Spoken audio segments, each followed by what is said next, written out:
Bonjour à tous. Aujourd'hui, on va parler de Freud et de la religion.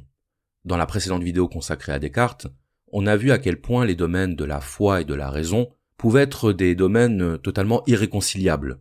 On a vu qu'en voulant démontrer l'existence de Dieu par des preuves rationnelles, Descartes avait plutôt contribué à montrer les limites de la raison, et à quel point foi et raison semblent voués à rester des étrangers l'un pour l'autre.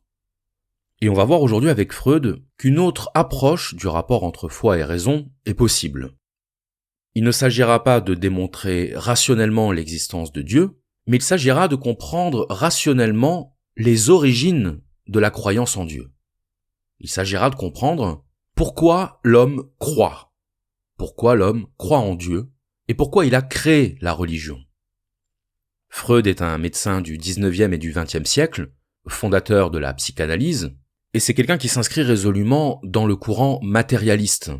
C'est-à-dire que pour lui, la religion, les croyances religieuses, sont d'abord des constructions de l'esprit humain. Pour lui, ce n'est pas Dieu qui a créé l'homme, c'est l'homme qui a créé Dieu. Donc pour Freud, on ne peut pas rendre compte rationnellement de l'existence de Dieu. Si vous préférez, on ne peut pas prouver son existence. Mais par contre, on peut rendre compte rationnellement de la croyance en Dieu. C'est-à-dire qu'on peut comprendre les raisons pour lesquelles l'homme a créé Dieu. Et aujourd'hui, on va voir quelle explication donne Freud à la création par les hommes de Dieu. Alors Freud avait lui-même un rapport assez ambigu à la religion. Il est né, il a grandi dans une famille de tradition juive. Je dis de tradition parce que sa famille n'était déjà plus tellement pratiquante. Mais malgré tout, Freud a été baigné dans la culture juive, et plus précisément dans la culture talmudique. Et donc, il connaît bien la religion, il connaît bien le monothéisme, il a lu les textes, il a lu la Bible lorsqu'il était enfant, et il a même consacré l'un de ses livres à Moïse et au monothéisme. Donc on ne peut pas dire que c'était quelqu'un qui rejetait la religion par tradition familiale. Il rejetait la religion parce qu'en tant que rationaliste matérialiste, il plaçait sa foi dans la science plutôt que dans la religion.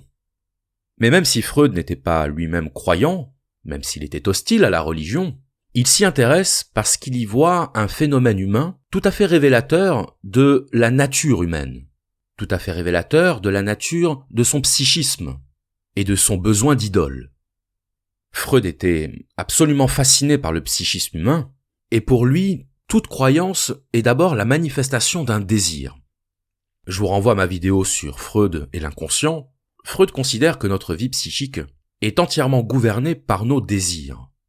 Ce désir, cette pulsion sexuelle et animale, Freud considère qu'elle est à l'origine de tous les phénomènes psychiques. Pour lui, il n'y a pas de séparation, il n'y a pas de démarcation entre la vie sexuelle et la vie psychique.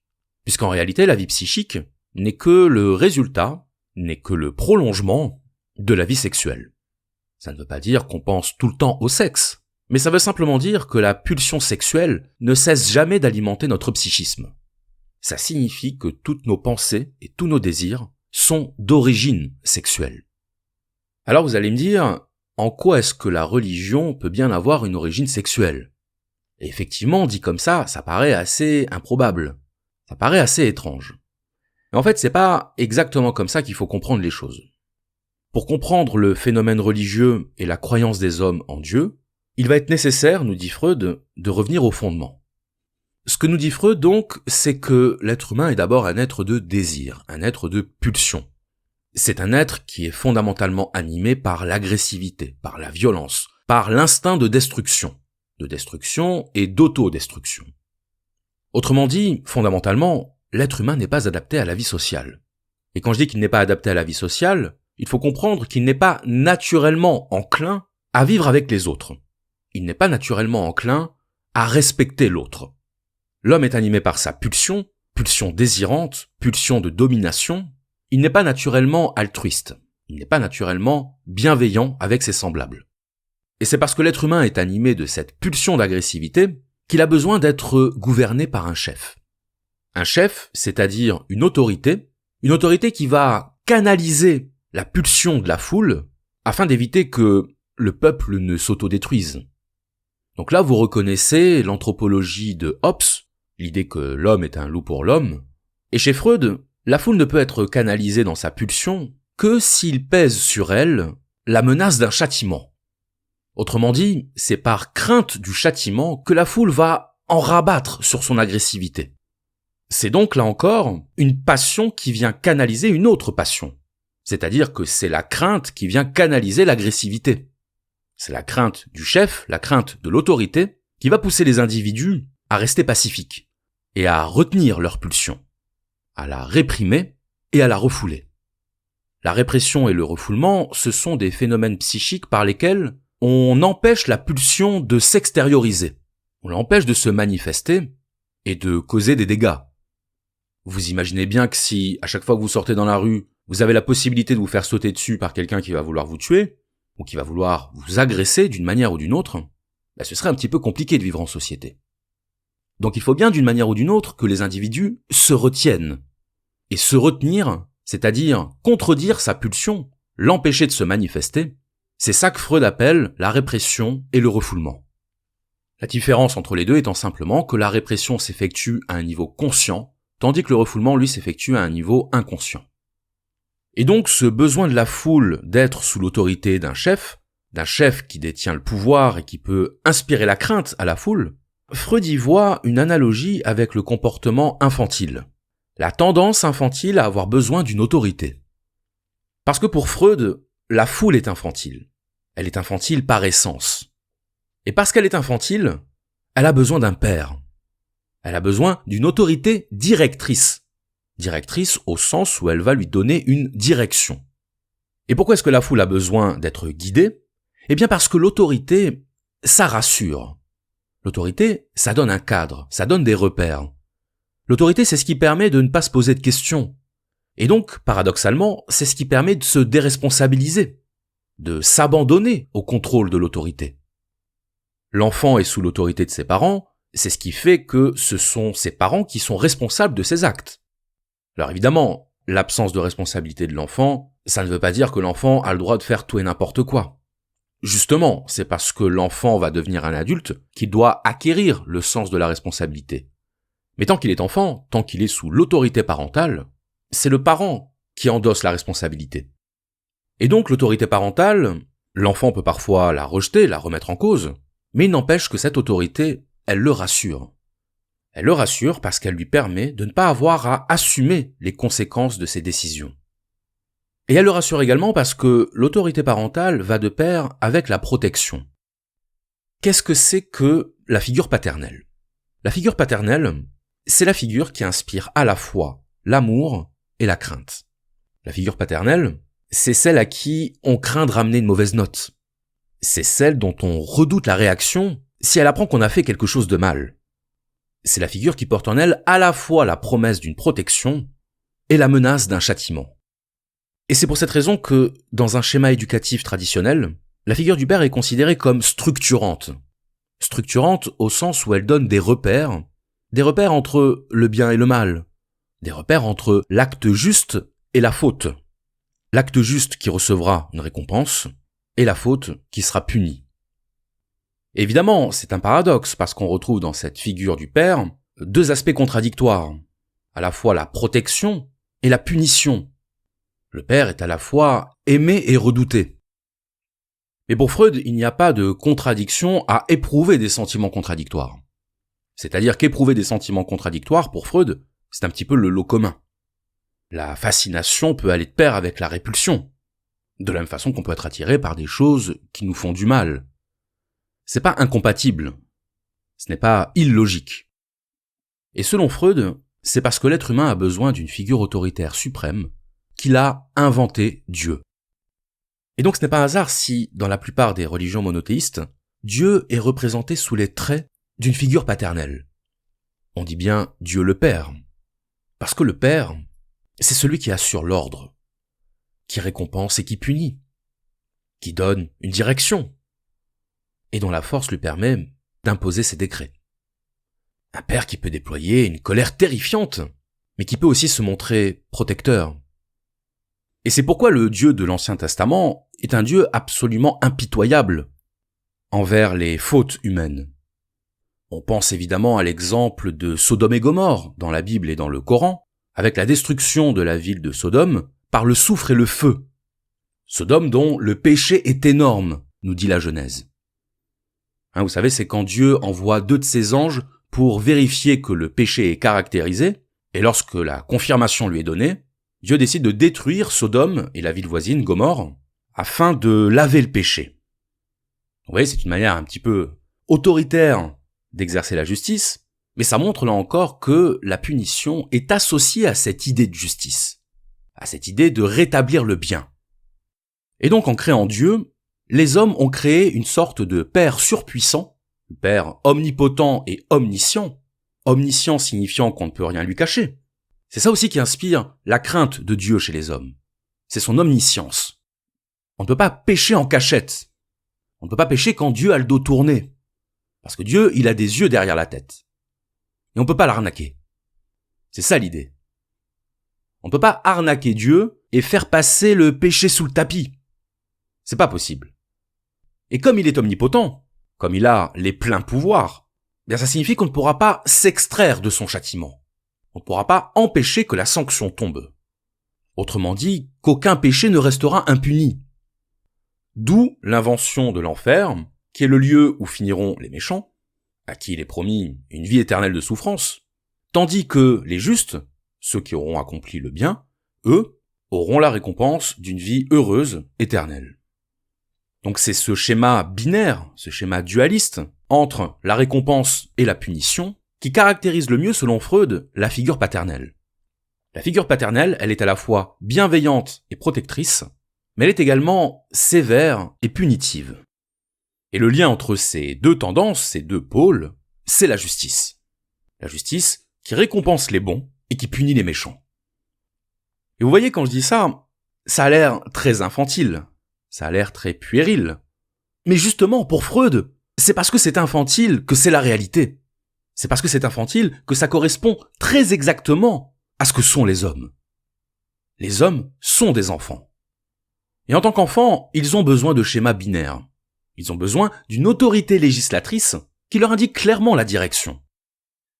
Et là, on pourrait se demander, mais qu'est-ce qui fait que l'être humain adulte, se comporte comme un enfant? Parce que l'enfant, qu'il ait besoin de protection, on peut le comprendre. On peut le comprendre parce que, par nature, l'enfant est faible. Il est faible, il est vulnérable face au monde. Quand un enfant se fait embêter à l'école par un plus grand, si ses parents ne lui ont pas appris à viser le menton, l'enfant va appeler ses parents à la rescousse. Ses parents, ou son grand frère, ou son cousin. Mais en tout cas, à une personne plus grande que lui, plus forte que lui, qui soit à même de le défendre. Donc c'est la fragilité, c'est la vulnérabilité qui pousse au besoin d'une protection. Il y a des situations où l'adulte est semblable à l'enfant. L'adulte aussi a besoin de protection, l'adulte aussi a besoin d'être rassuré, non pas parce qu'il ne sait pas se défendre, mais parce qu'il est soumis à de grandes préoccupations. Et ces préoccupations, ce sont tout simplement les préoccupations métaphysiques. Alors quelles sont ces préoccupations métaphysiques qui font que l'homme a besoin d'une instance supérieure? Eh bien c'est par exemple la question de la vie après la mort. C'est également la question de l'origine du monde. Toutes ces questions métaphysiques qui hantent l'esprit des hommes depuis l'aube de l'humanité et qui n'ont pas trouvé de réponse. Nous naissons, nous grandissons et nous mourons dans l'ignorance de ces réponses. Et le pire, c'est qu'on en a conscience. C'est qu'on a conscience d'être dans cette ignorance métaphysique. Et c'est ça la malédiction humaine finalement, c'est que, ayant conscience de la mort, mais étant en même temps dans l'incapacité de trouver une résolution à cette angoisse, eh bien l'homme va inventer lui-même la réponse. Il va créer la réponse, et la réponse, c'est Dieu. L'homme va créer la réponse parce qu'il est obligé de créer une réponse. C'est ça, nous dit Freud, l'origine du besoin de Dieu. Et donc, l'origine de la création de Dieu. Dieu va être ce par quoi la réponse à la question de la mort va être apportée. Et évidemment, quand on n'a pas de réponse, on crée la réponse qui nous arrange. On crée la réponse qui va apaiser notre angoisse.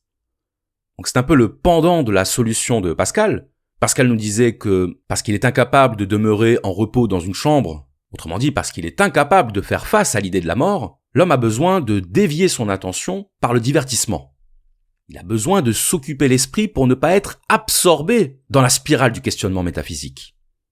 Eh bien pour Freud, La spirale du questionnement métaphysique va trouver une solution dans la création de Dieu comme réponse à l'angoisse de la mort. Donc on tient finalement là les deux réponses humaines à l'angoisse métaphysique de la mort. Dieu et le divertissement. De la même façon, l'être humain se pose la question de l'origine du monde. Et on est bien d'accord que si tout ça n'est que le fruit du hasard, bien se pose immédiatement la question du sens de notre existence. Et si on pose la question du sens de l'existence, on pose en même temps la question de sa valeur. Si la vie humaine n'a pas de sens, si elle n'est pas l'œuvre d'une volonté, bien à ce moment-là, elle perd toute valeur. Elle n'est qu'un accident du hasard, et à ce moment-là, à quoi bon vivre? À quoi bon être là? En attribuant la création de l'univers à Dieu, les croyants peuvent ainsi évacuer l'ignorance de l'origine, et ce faisant, leur existence acquiert un sens. Donc vous voyez que, aussi bien pour la question de la mort que pour la question de l'origine, l'absence de réponse produit en l'homme une angoisse. Et c'est cette angoisse absolument terrifiante, absolument insupportable, qui va pousser les hommes à créer leur propre réponse. Qui va pousser les hommes à inventer un être tout-puissant, créateur de l'univers, afin d'apaiser leur angoisse. L'angoisse infantile de l'inconnu.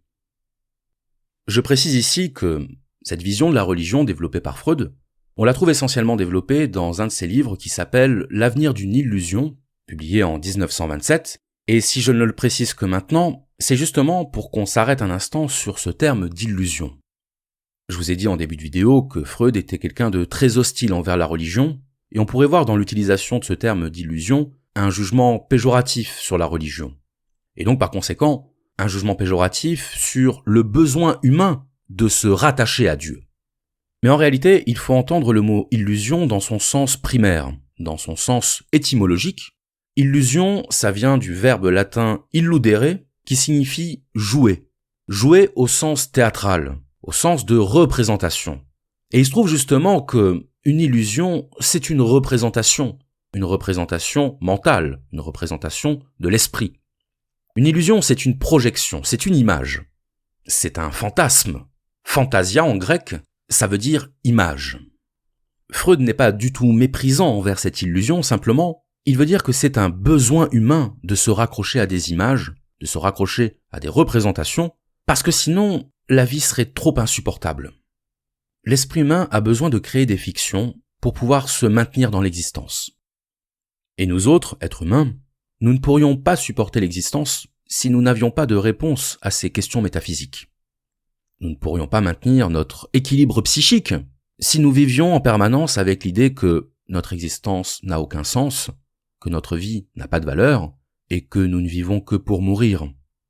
Ce serait pas supportable. Comment vivre avec ça? Vous connaissez l'expression « Dieu a créé l'homme à son image », et on peut dire que chez Freud, c'est l'homme qui a créé Dieu à son image. Il a créé Dieu de telle sorte à lui faire dire les réponses dont nous avons besoin pour donner un sens à notre vie. Mais Dieu n'est pas simplement le créateur du monde, Dieu n'est pas simplement celui que nous rejoindrons après notre mort, il est aussi celui qui va réparer les injustices commises ici-bas. Dieu qui récompense les justes et qui punit les mauvais, ça aussi c'est un besoin humain fondamental. Le besoin de justice. Le besoin que, si nous faisons le bien sur terre, nous recevions un meilleur sort que ceux qui font le mal. L'idée que, parce que nous nous efforçons de rester dans la voie du juste, nous serons récompensés de cet effort. Ça aussi, pour Freud, c'est une illusion. Mais c'est une illusion nécessaire. C'est une illusion protectrice de l'humanité. Car si nous nous comportions comme nos instincts nous poussent à nous comporter, si nous ne faisions qu'obéir à notre pulsion, l'humanité s'autodétruirait. Toute vie serait impossible. C'est en ce sens que Dieu apparaît comme un besoin de répondre à l'angoisse humaine de la mort, un besoin de répondre à la question du sens de l'existence, un besoin de savoir que, tôt ou tard, justice sera faite. Avoir foi en Dieu, c'est porter l'espoir d'une réponse à ces questions. C'est avoir l'espérance que nous ne sommes pas là pour rien, que nous avons raison d'exister. Donc je vais maintenant vous lire un extrait du texte de Freud, L'avenir d'une illusion, dans lequel on trouve un assez bon résumé de la conception freudienne de la religion. Je cite: « Les idées religieuses, qui professent d'être des dogmes, ne sont pas le résidu de l'expérience ou le résultat final de la réflexion. Elles sont des illusions, la réalisation des désirs les plus anciens, les plus forts, les plus pressants de l'humanité. Le secret de leur force est la force de ces désirs. Nous le savons déjà, l'impression terrifiante de la détresse infantile avait éveillé le besoin d'être protégé en étant aimé, besoin auquel le père a satisfait. La reconnaissance du fait que cette détresse dure toute la vie a fait que l'homme s'est cramponné à un père cette fois plus puissant. L'angoisse humaine en face des dangers de la vie s'apaise à la pensée du règne bienveillant de la providence divine. L'institution d'un ordre moral de l'univers assure la réalisation des exigences de la justice, si souvent demeurées irréalisées dans les civilisations humaines. Et la prolongation de l'existence terrestre par une vie future fournit les cadres du temps et le lieu où ces désirs se réaliseront. Des réponses aux questions que se pose la curiosité humaine touchant ces énigmes, la genèse de l'univers, le rapport entre le corporel et le spirituel, s'élaborent suivant les prémices du système religieux. Et c'est un formidable allègement pour l'âme individuelle que de voir les conflits de l'enfance émaner du complexe paternel, conflits jamais entièrement résolus, lui être pour ainsi dire enlevés et recevoir une solution acceptée de tous. Derrière la question de la religion, ce qui se pose, c'est la question de la foi. Et l'être humain est un être de foi. La foi, fides en latin, c'est ce qui a donné fidèle. Le fidèle, c'est celui qui suit une voie. La foi nous fait suivre une voie. Parce que la foi nous fait croire dans la valeur de ce que nous faisons. L'homme est un être de foi parce que l'homme est un être de sens. Il pourra placer sa foi dans Dieu, comme il pourra placer sa foi dans l'homme. On peut aussi placer sa foi dans des principes, dans des valeurs, des idéaux. Mais alors, on sort peut-être de la promesse d'une récompense. On sort peut-être de la promesse du paradis. Parce qu'un principe, une valeur, un idéal, ne nous accueillera pas forcément auprès de lui après notre mort. Ce qui nous accueillera, ce sera la satisfaction d'avoir suivi la voie du juste. Ce sera la conviction d'avoir œuvré pour le bien et d'avoir, par son comportement, par ses actes ou ses paroles, donné du sens. La foi, c'est ce qui anime tout être humain désireux d'œuvrer pour le bien et conscient qu'il y a, au-delà de nous, des choses qui nous dépassent, des principes, des valeurs, des idéaux, qui méritent que nous acceptions la mort, qui méritent que nous acceptions de ne pas savoir. Je vous remercie.